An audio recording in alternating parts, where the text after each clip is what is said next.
This podcast would have started 30 minutes ago, but our dog just drank like 3 bowls of water next to our recording equipment. Also, you never remember how to set this up.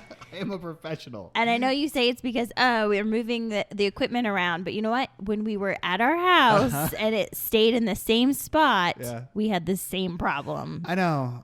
I don't know why it's so difficult. Although, in my defense... You've been doing this for a long time.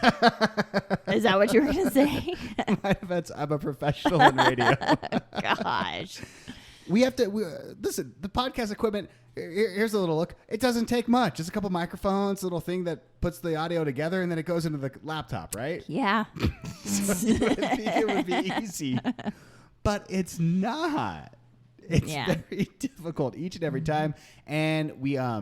where we recorded last time, we're in our temporary housing. If you don't know why, you can go back and listen to that podcast. Oh, yeah. But this time we're trying a different place to see how the audio is. Here? On our kitchen table next to the dog bowl. Oh, yeah. So that's great. So here's to hoping. By the way, welcome to Our Savings Starts Tomorrow. If this is your first episode... maybe go back a few. But my name is John. My wife, Jen, is with me, and we just share our travel adventure stories. That's at least the main concept of it. Yes. And we have put a hiatus on travel for a second due to some flooding that happened in a house. Yes. But we'll be back to it soon enough. Mm-hmm. Can't wait to share those new adventures with you. And, of course, as we share our stories, we always drink some wine, or Jen does at least. What are you doing over there today? I'm having Klein today, the Cashmere Red Blend.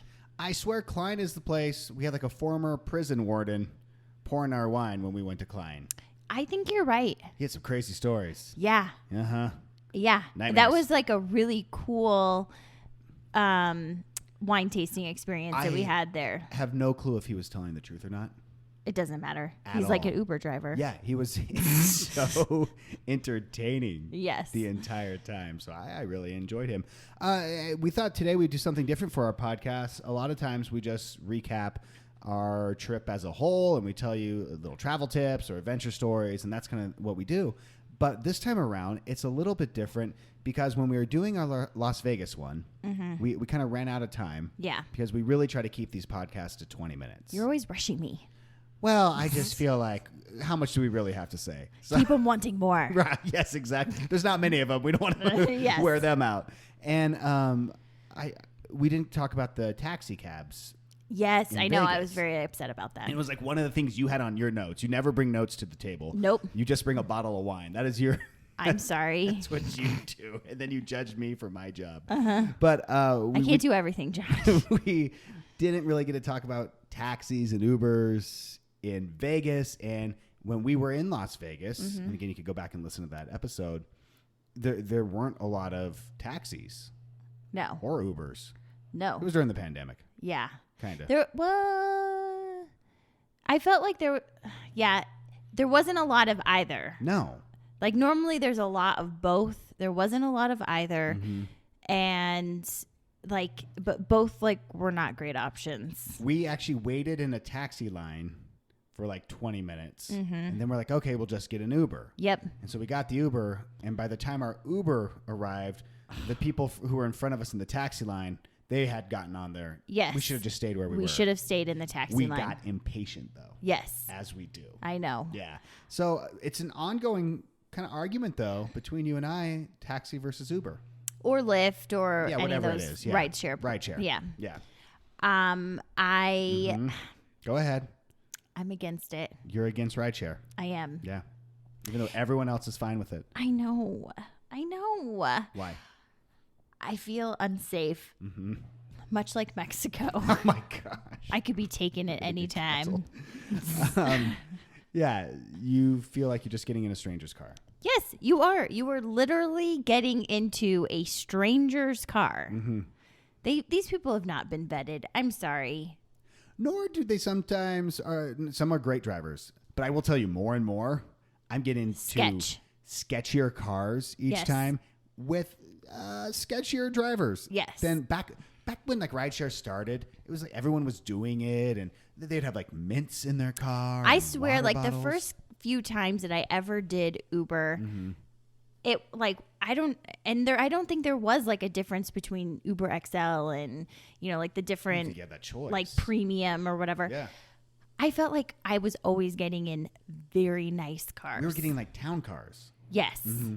And now I've got a Honda Civic picking me up with windows. Actually, I was in one yesterday, and the guy's air conditioning didn't work. Ugh. So we're driving down the freeway, and he has his window rolled down as we're going, so there's some air circulation happening in the car. Yeah. I've done it before where the people's seatbelts don't work. Mm-hmm. Oh, that's safe. But what I like to do is still give them 5 stars. Because I don't want to ruin it for someone else. The driver, I mean. For the passenger, I'm going to ruin it for you because you might get into an unsafe car. But I don't want to be the person who ruins these drivers' ratings. Have you ever looked to see what your rating is? I would love to see like what your rating is. I'm a 4.9. Are you really? And I want to know who didn't give you a 5. Screwed me. Yeah. Because you gave them a 5. Oh, I absolutely did. No matter what. Yeah. Yes. So that's what I am. I'll have you know. Interesting. I'm not looking at mine.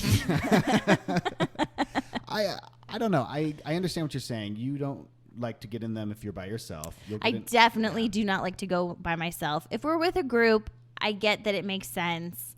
I get that it's the cheaper option.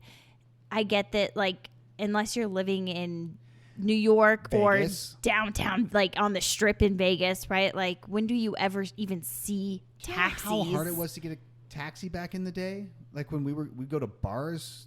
You'd have to call the number. Yeah, and then you'd wait an hour and a half. Maybe they would show up. Yeah, that's true. I mean, if the taxi service would have an app, maybe they do, like Uber and Lyft. We should look that up. Yeah. Because you know what? I would get that app. Because you feel like they have to carry more licensing and they're just a little more legit of a company than, say, just some rando. Some rando's car that I'm getting into. And I'm sorry, they say that there's all these like vetting. Well, and also, like make sure you're getting into the car. That's I look for the make and model.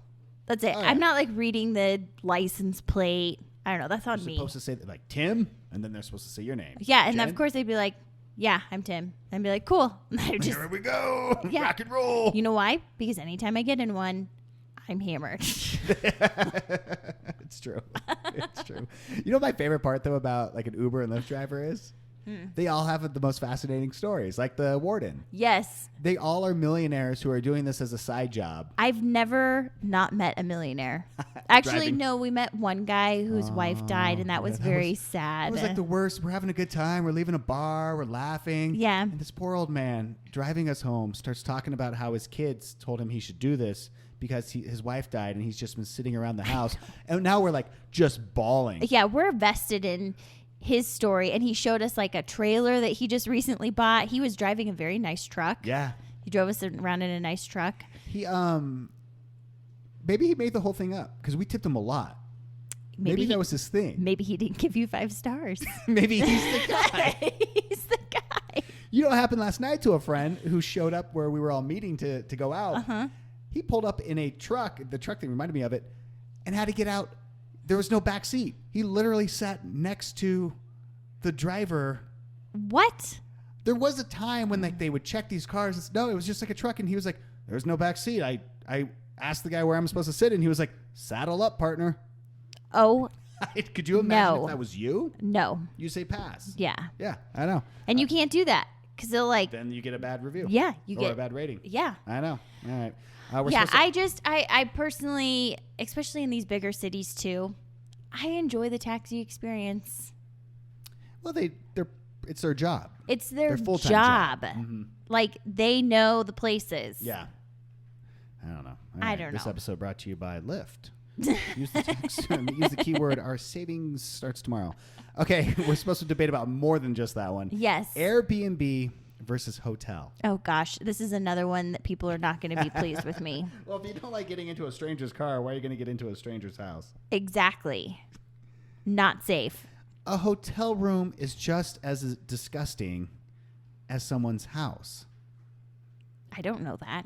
The room has multiple visitors every single night. You're having housekeeping. You're hoping that is sanitizing the area and wiping things down. Haven't you ever heard the stories where like don't use the glass cups because they just wipe them, they don't wash them? Yeah. So what's the difference between that and going to someone's house? I just feel, again, hello, random stranger online. I'm just going to go into your house. How do I know that they're not going to come in the middle of the night? How do I know that there's not cameras all over the place? Every time there's a news story where like someone finds a camera in an Airbnb, Jen's like, I told you. Yes, I did. Also, I know that at like the Marriott, for instance, they're washing, they all have white linens, Yes. white towels. You know why? Because they're bleaching the heck out of that stuff to like just kill everything.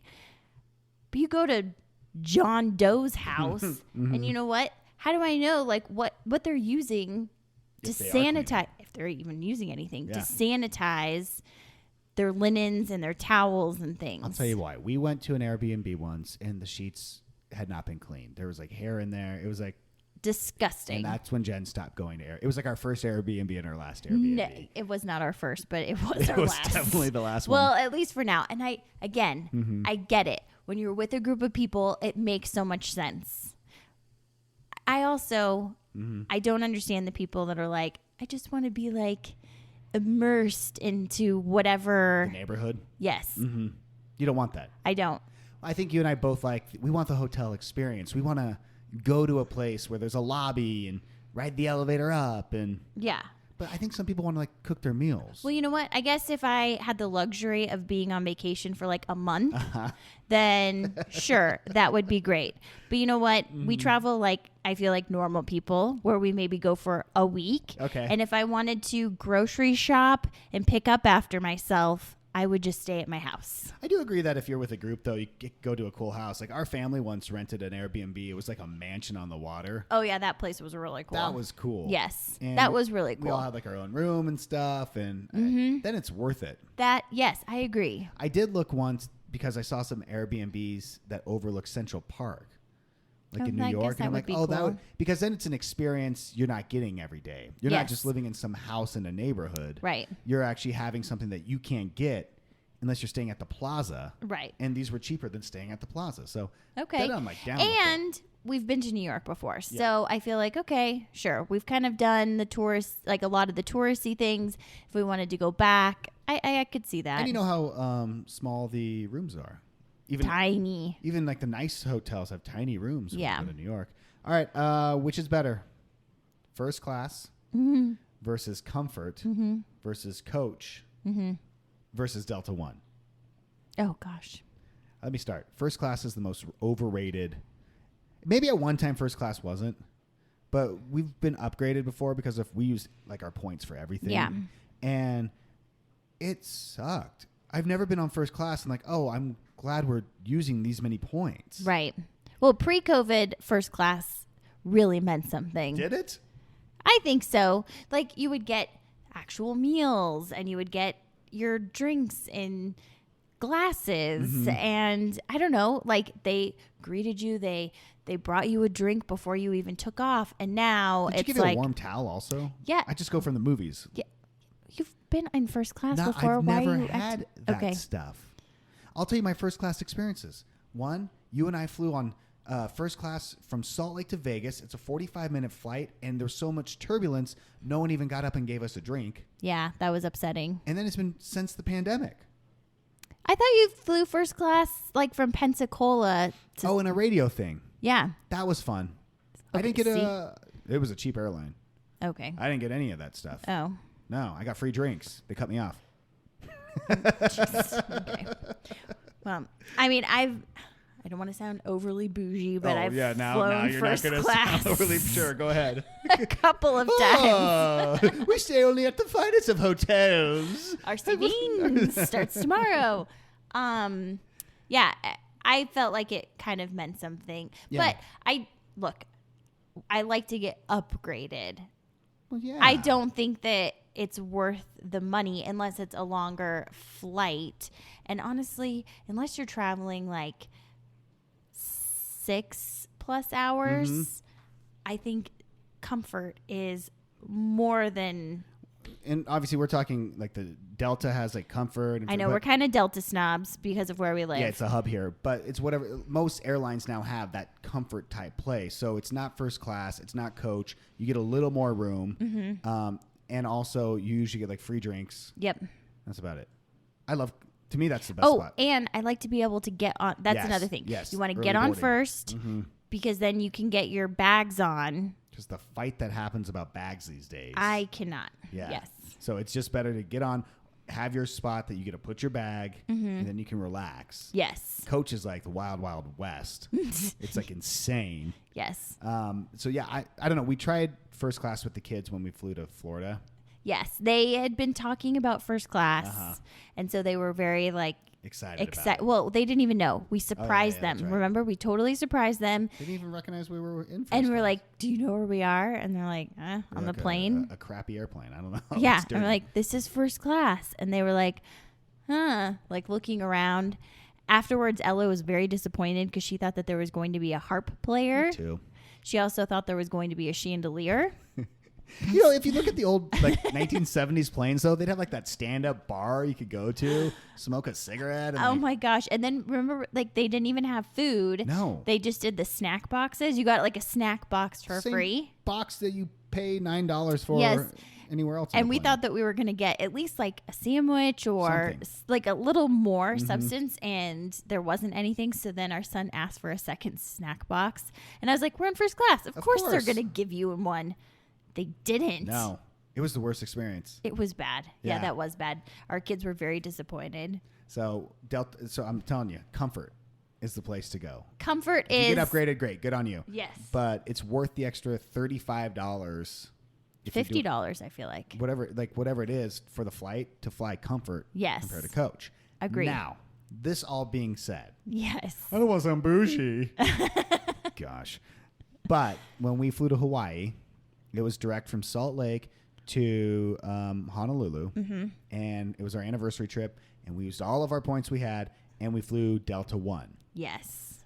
Worth every penny. Oh, my gosh. In fact, I want every plane to be Delta One, and I want to have the money where I can fly like that everywhere we go. Everywhere. It was even incredible. if it's 45 minutes. Like, I was in this seat that I could push buttons, and it would turn into a recliner. It would turn into a bed. I had like a big flat screen TV in front of me. Bose headsets. Yeah. They were like noise canceling. And you're in your own like cubicle. Yeah, you're in like your own little pod. Like you and I try to sit next to each other pointless. I know. The pods are so far apart because there's so much stuff that you have. Yeah. I want to see what that's like to fly overseas. Because we actually only had Delta One on the way there. They didn't do it on the way back. I know. And I want to know what it's like to, like, you slept on the plane. I didn't. On the way to Hawaii? Yeah. You know why? I didn't need to sleep. I mean, we left at like 11 a.m. Yeah, it was noon. It was lunchtime. It was lunchtime. We had a little lunch. I had a couple drinks. Well, vacation. Yeah. And then I was like, well, this bad boy can lay all the way down. Might as well take it for a spin. You did. And it was glorious. They gave me a little blanket. And then you know what? On the way back, we flew first class, not Delta One, first class.